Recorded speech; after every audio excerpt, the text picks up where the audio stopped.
I'm gonna be rocking this for a full week. So let's talk about it. It took a little bit because I needed time to process everything and also to really understand where I'm at because I was left in an unknown spot for a long time. I'm gonna start from October. I went and got my Botox done and my injector, Dr. Ben, said, you know, you have this spot above your eyebrow and I've been seeing it in the last couple times. You should get it checked. So I did. Went in and the provider was like, okay, what's going on? I said, I have an area here that looks suspicious according to my injector. And she's like, that looks like a freckle. I said, not this freckle, it's this area right there.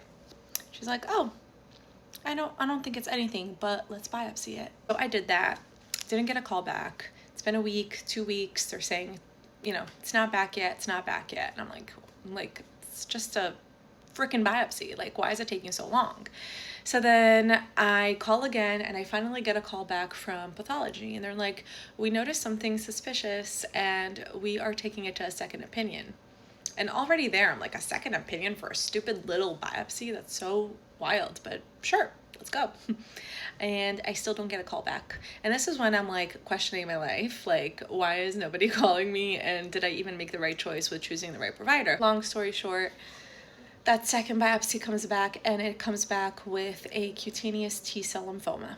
When that came back, they still weren't 100% like happy with it for some reason. And they're like, we're gonna send it a third time. So they send it a third time and it comes back with the same. So now I'm freaking out. The provider's still not calling me. This is all like answers that I'm getting from pathology. And I'm like, okay, like when is my provider gonna call me to like discuss this, to tell me what the hell to do? Because I'm going to go into Google and I'm gonna dive deep. And I did.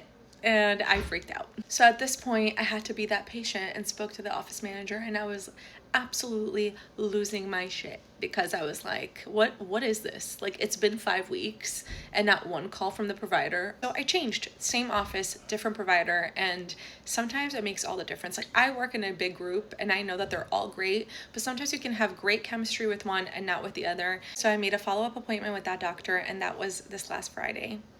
And it resulted in that because he looked at me and he said, I really doubt that you have this type of lymphoma. Like, I really, like, it's hard for me to believe, but I want to do this all over again. I'm going to go in deeper. I'm going to take it all out. We're going to get stitches done and I'm going to send it to a lab with no, background just to see and get it retested. When you read about it, there's so much more. It's not just like one of those, basal cell where you just remove it and you're done.